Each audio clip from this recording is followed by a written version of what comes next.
সাইমা ওয়াজেদ পুতুল ম্যাডামের নামে আমি আপনাকে প্রমাণ হিসাবে দিতে পারি। সাইমা ওয়াজেদ পুতুল ম্যাডামের নামে 3 মাস কাজ করতেছে, 1,61,000 পজিটিভই এটার মধ্যে লেখা হচ্ছে, কিন্তু ভেরিফাই করা ছাড়া যদি উনার অ্যাকাউন্ট হয়ে না থাকে, আপনার মন্ত্রণালয় এই বিষয়ে আমার বিশ্বাস যে বঙ্গবন্ধুর পরিবারের কারণ আমি যদি এরকম অনুমতি ছাড়া করা হয়। আসসালামু আলাইকুম। এইমাত্র পাওয়া তাজা খবর। আপনারা ইতিমধ্যে জানেন যে ব্যারিস্টার সুমন ভাই তিনি জাতীয় সংসদে একের পর এক তুলোধনা করতেছেন যারা দুর্নীতিবাজ এমপি মন্ত্রীরা আছেন তাদেরকে একের পর এক ধোলাই করে যাচ্ছেন এই ব্যারিস্টার সাইদুল হক সুমন ভাই। তো এবার সাইদুল হক সুমন ভাই তিনি জাতীয় সংসদে প্রধানমন্ত্রীর সামনে প্রধানমন্ত্রীর পরিবার বা বঙ্গবন্ধুর পরিবার নিয়ে প্রশ্ন তুলেছেন। তো তিনি কেন প্রশ্ন তুলেছেন এবং কি বিষয়ে কথা বলেছেন এই ভিডিও আপনারা সম্পূর্ণ দেখলে বুঝতে পারবেন, এবং জাতীয় সংসদে যে সুমন কথা বলেছেন কথাগুলো আপনারা শুনলে জানতে পারবেন।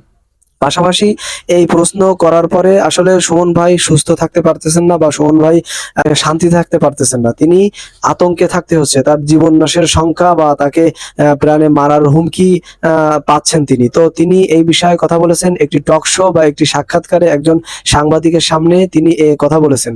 তো তিনি কি কথা বলেছেন এবং তিনি কেন সংশয়ে আছেন বা তিনি কেন তার প্রাণনাশের ভয়ে আছেন এই বিষয়গুলো আপনারা বিস্তারিত ভিডিও দেখলে বুঝতে পারবেন। তো বেশি কথা বাড়াবো না, আপনাদের কাছে অনুরোধ আমাদের চ্যানেলটি সাবস্ক্রাইব করে বেল বাটনটি অন করে দিবেন এবং ভিডিওটিতে একটি লাইক দিয়ে শেয়ার করে দিবেন যাতে আরো দর্শকরা দেখতে পারে। তো চলুন ভিডিও দেখে আসি।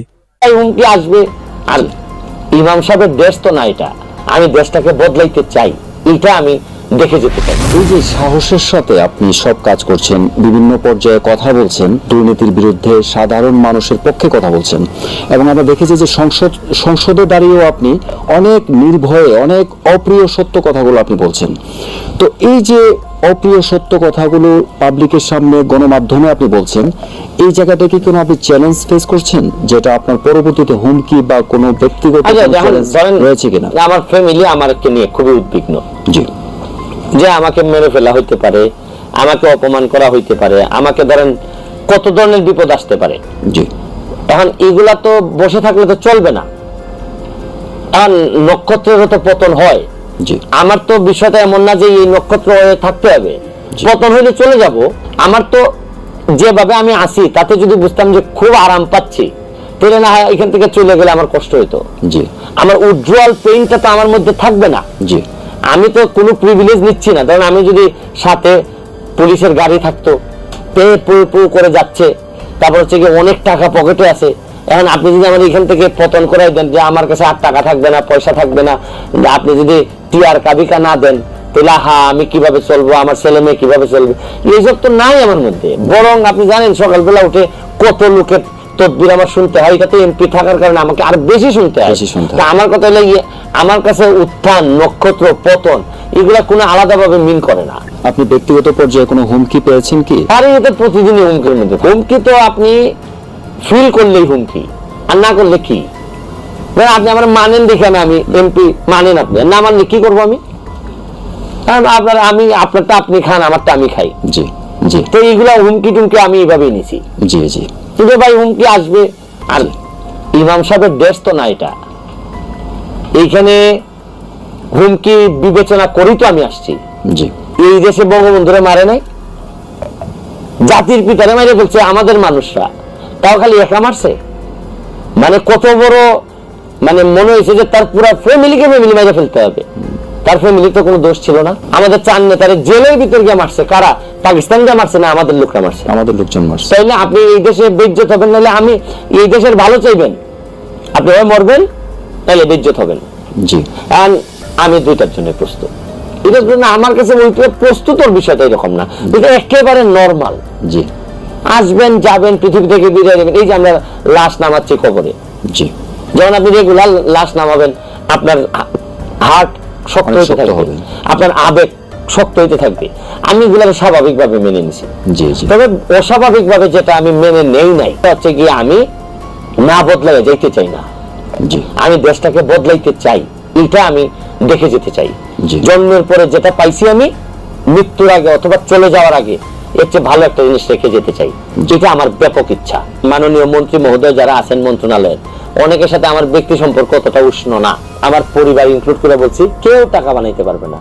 আর আমার ফ্যামিলির কেউ যদি টাকা বানাইতে চায় তাহলে আমার সাথে সম্পর্ক ছিন্ন করতে হবে। দুর্যোগ ব্যবস্থাপনা ত্রাণ মন্ত্রণালয় থেকে আপনি অনেক বরাদ্দ পেয়েছেন, তো আরো যে অন্যান্য মন্ত্রণালয় রয়েছে ওই সকল মন্ত্রণালয় থেকে কি আপনি পর্যাপ্ত আমি সহযোগিতা এলজিডি থেকে পাচ্ছেন? পাচ্ছি, ব্যবস্থাপনা থেকে পাচ্ছি, কৃষি বা ওইগুলা থেকে এখনো পাওয়া শুরু করি নাই। জি, আবার সবাই দিবেন কিনা তাও জানি না। আমার কিছু কিছু মন্ত্রণালয় আছে, তারা আবার আমারে পছন্দ নাও করতে পারেন। জি। কারণ অনেক লোক, অনেক এই মানে মাননীয় মন্ত্রী মহোদয় যারা আছেন মন্ত্রণালয়ে, অনেকের সাথে আমার ব্যক্তি সম্পর্ক অতটা উষ্ণ না। কারণ দেখা যায় উনি মন্ত্রী হওয়ার আগে আর আমি এমপি হওয়ার আগে আমি ওনার বিরুদ্ধে লাইভ করে রাখছি। তো এখন এই ক্ষেত্রে তো কিছু বাধা থাকতেই পারে। তারপরে আল্লাহর দিকে তাকাইয়া যদি তারা মনে করেন যে না আমার লোককে ঠকাবেন না, তাহলে আমার মাল দিবেন বরাদ্দ। আর নাইলে আমি তো এমপি আছি আর আপনি মন্ত্রী, জি। তা আমারও তো কামড় দেওয়ার সুযোগ আছে। জি, জি, জি। আমার মাল যদি না দেন, আর আমি নিজে যেহেতু 2 নম্বর না, আমি কোনো 2 নম্বরই হইতে দিব সেই না। সাহসটা আপনার রয়েছে। সাহস মানে কি পুরা আমি যে কথা দিছি যে যতদিন এমপি থাকবো কোনো সম্পদ বানাবো না, কোনো টাকা জমাবো না।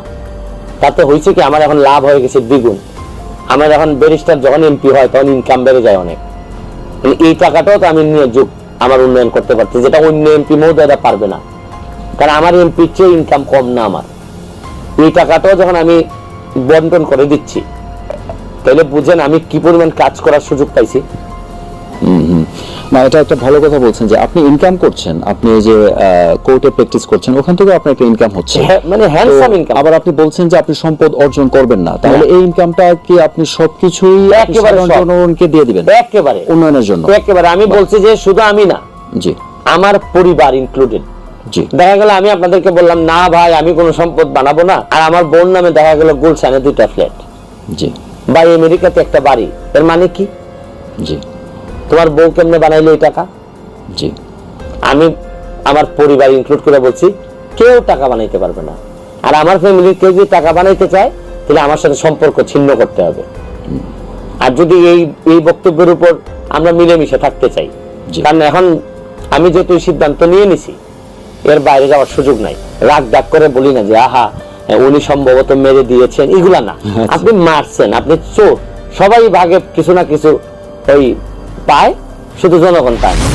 সরকারি কর্মকর্তাদের কাছ থেকে, বিশেষ করে আপনার 2 উপজেলা চুনারুঘাট এবং মাধবপুরে, তাদের কাছ থেকে আপনার যে এক্সপেক্টেড যে প্রাপ্তি, যেটা আপনি এক্সপেক্ট করেন তাদের কাছে, সেটা কি আপনি পাচ্ছেন এখন? এখানে একটা বিষয় কি, সরকারি কর্মকর্তাদের অনেক দিনের একটা প্র্যাকটিস হয়ে গেছে নেতাদের সাথে থেকে।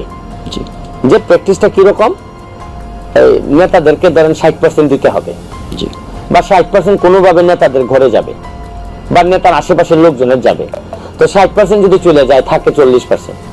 তখন তো যদি আপনি এমপি সাহেব বা তার বলয়কে যদি 60% দেন, তাহলে সরকারি কর্মকর্তাদেরও লাগে। জি, তো এরা যদি 20% নেয়, তাইলে আপনার আর থাকে তো 20%। জি। আর 20%-এর মধ্যে আরো তো দল টল এইভাবে বিভিন্ন জিনিস আছে। এরপরে হচ্ছে গিয়ে সবাই ভাগে কিছু না কিছু ওই পায়, শুধু জনগণ পায় না। জি, তো এইখান থেকে আমাকে বের করে আনতে হইতেছে যে ভাই এইখানে তো উনি তো আর এই জিনিস খায় না। জি, তো যখন আমি খাই না, তখন সরকারি কর্মকর্তার যদি কেউ খাওয়ার ইচ্ছা থাকে, উনিও অতটা অনুপ্রাণিত হন না যে। আর আমার ব্যাপারে একটা বদনামও আছে, আমি লোক বেশি ভালো না, কখন কি বলে ফেলি। ধরেন দুর্নীতির ব্যাপার হলে আমার মাথা ঠিক থাকে না। জি, জি, তা আমি যে ধরেন হয়তো এইরকম কি করি না, যে রাগ ডাক করে বলি না যে আহা উনি সম্ভবত মেরে দিয়েছেন। আপনি মারছেন, আপনি চোর। ডিরেক্ট বলেন। ডিরেক্ট বলি, আর চোর মানে চোর আপনি। জি, এই ডিরেক্টটা যদি আমি আরো আগে কিছু লোকদেরকে একসাথে নিয়ে বলতে পারতাম, জি, কবে বাংলাদেশ বদলাই যেত।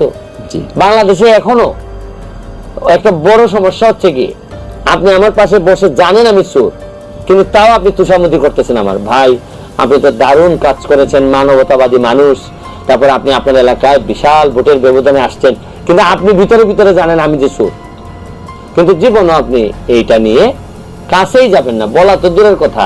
জি, এই লাইনে বরং আপনারা অনুষ্ঠানের আগে বলে আনা হবে যে দেখিস এই লাইনে কথা কোশ না করলাম। আমি যার বিরুদ্ধে নির্বাচন করছি উনি অনেক প্রভাবশালী, উনি বহুদিন ধরে কাজ না করে আছেন। সব প্রভাবশালী তো আবার মানুষের মনে জায়গা থাকে না। আপনি বলছিলেন যে সাধারণ মানুষের ভালোবাসা আপনার সাথে রয়েছে, তো আমরা এটাও জানি যে আপনি এই লেটেস্ট যে ইলেকশনে আপনি নির্বাচিত হয়েছেন, সেখানে একজন প্রভাবশালী মন্ত্রী রয়েছে, যাকে আপনি বিপুল ভোটের ব্যবধানে আপনি জয়ী হয়েছেন। তো এটার পিছনের আসল রহস্যটা কি? রহস্য কিছু না, প্রভাবশালী মানে কি, প্রভাবশালী মানে হচ্ছে কি তার প্রভাব আছে। আর ভোটের জন্য তো দরকার প্রভাব না, এটা হচ্ছে কি মানুষের হৃদয়ে জায়গা নেয়া। জি আপনার মানুষের মনে জায়গা আছে কিনা, ছোট্ট হোক বড় হোক, তো সব প্রভাবশালী তো আবার মানুষের মনে জায়গা থাকে না। তা আমি যার বিরুদ্ধে নির্বাচন করছি উনি অনেক প্রভাবশালী, কিন্তু ওই মানুষের মনে জায়গা উনি করতে পারেন নাই। আর আমি একেবারেই প্রভাব নাই, কিন্তু মানুষের মনে জায়গা ছিল, যার কারণে একটা ল্যান্ডস্লাইড, একটা বিক্রি হয়ে গেছে। তো উনি তো বহুদিন ধরে কাজ করছে, তারপরেও কেন উনি মানুষের মনে জায়গা করতে পারলো না, এটা আপনি কি মনে না না না না না, প্রশ্নটা আপনার এইভাবে হবে জি যে উনি বহুদিন ধরে কাজ না করে আছেন, জি যার কারণে আর হৃদয়ে জায়গা করতে পারেন না। কাজ করলে তো জায়গা হবে, এটা তো অবধারিত। আর একটা মানুষ বহুদিন কাজ না করলে কি হয়, মানুষ একটা সুযোগ খুঁজে যে তোমারে পাই কিনা চান্সে, জি যদি একটা সুযোগ পাই তাহলে ঠিক মতো আমি দিব তোমারে।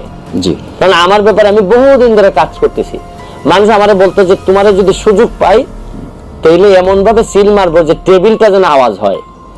আর ওনার ব্যাপারেও মানুষ সুযোগ খুঁজতেছিল যে তোমারে আমি পাইনি, একবার পাইলে পরে এমন ভাবে তোমার সিল, মানে তোমার বিরুদ্ধে সিল মারমু, এইটাও তোমার সাউন্ড হবে। এতক্ষণ আপনারা ধৈর্য সহকারে পুরো ভিডিও দেখেছেন। তো পুরো ভিডিও দেখে আপনাদের কাছে কেমন লেগেছে?